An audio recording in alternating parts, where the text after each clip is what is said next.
keberhasilannya. Kita akan percayakankah proyek ini pada seorang Sinteyong yang monoton taktiknya? Saya nggak bilang miskin taktik. Itu pandit yang lain. Kalau saya pandit football, itu pandit football yang lain yang ngomong miskin taktik karena nggak sopan, nggak respect. Tapi buat saya itu monoton, minim taktikalnya. Padahal meminta pertanggungjawaban STY berkaitan dengan boleh dikatakan banyak yang pro kontra STY out dan lain sebagainya. Saya yang ada di tim jujur mengatakan tidak tepat, salah sasaran. Kenapa? Karena kita harus tahu dari awal kan memang tidak ada target. Sekali lagi tidak ada target. Targetnya kita adalah kaderisasi untuk program jangka menengah dan jangka panjang. Desakan pemecatan Shin Tae-yong bermunculan, manajer timnas langsung bilang begini.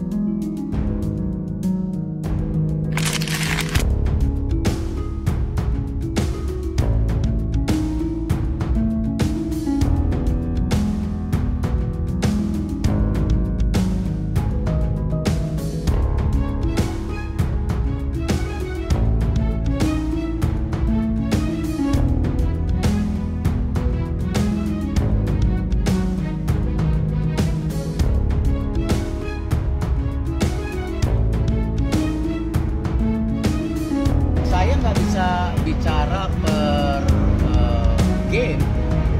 PSSI rekrut 6 pemain naturalisasi tambahan untuk perkuat timnas di laga kontra Australia.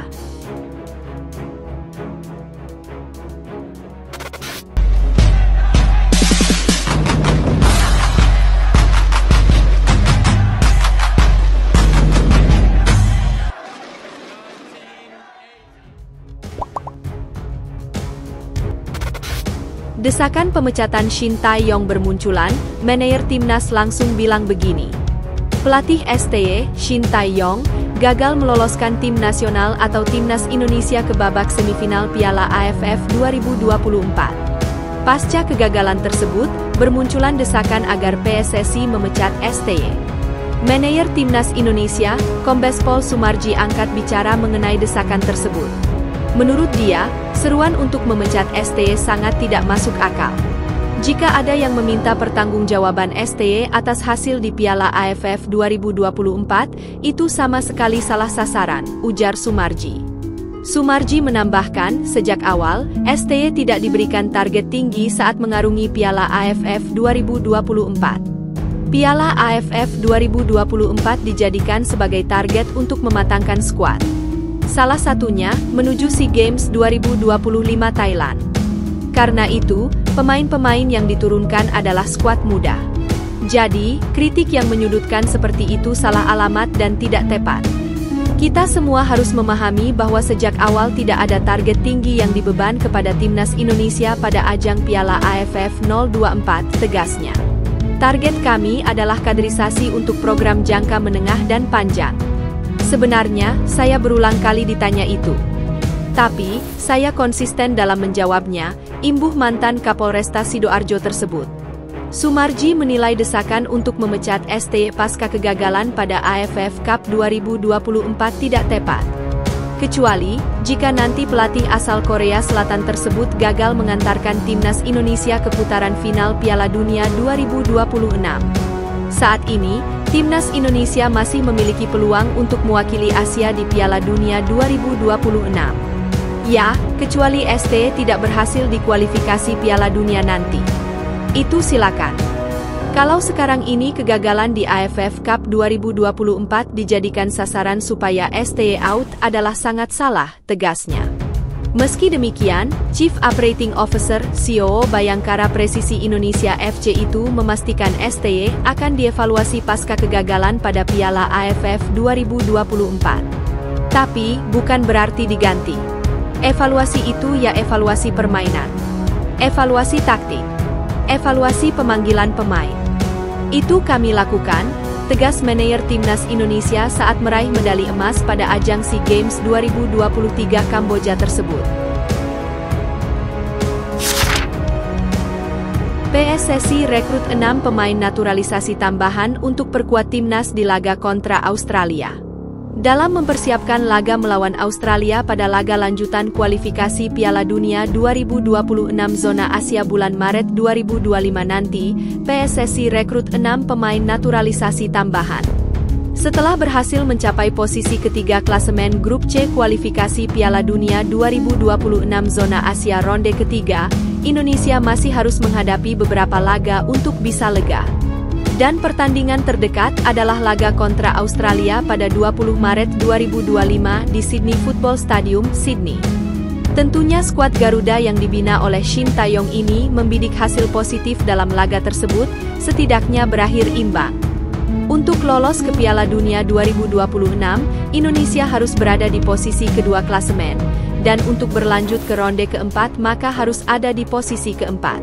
Saat timnas Indonesia bermain 0-0 dengan Australia di matchday kedua Grup C pada Selasa, 10 September 2024 malam WIB, pemain-pemain di bawah ini belum berstatus WNI.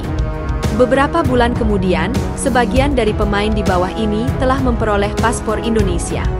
Siapa pemain yang dimaksud? Nama pertama dalam pemain naturalisasi tambahan yang akan diikutsertakan dalam laga melawan Australia yang pertama adalah Mees Hilgers.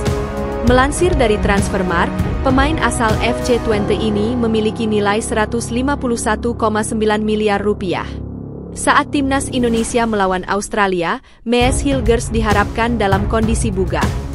Kemampuannya untuk mengawasi pertahanan timnas Indonesia sangat penting bagi tim Garuda.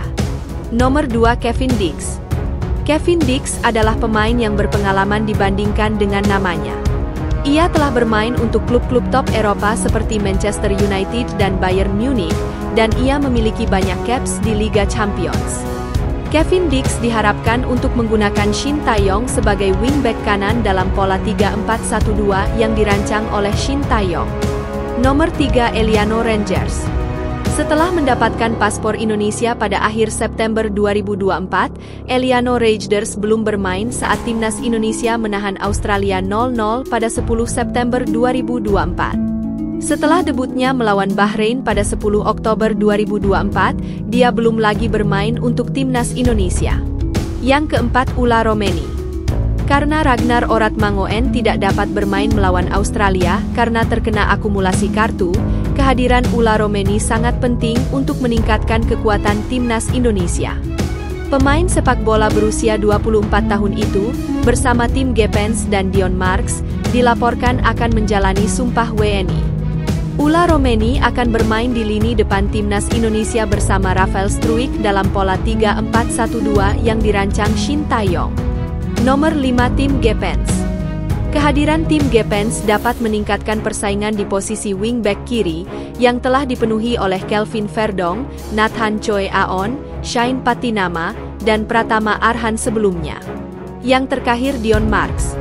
Meskipun Dion Marks dirancang untuk timnas Indonesia U20, Shin Tae-yong dapat menggunakan kekuatan itu jika diperlukan. Dion Marks dapat diandalkan sebagai pemain pertahanan timnas Indonesia dengan tinggi 188 cm.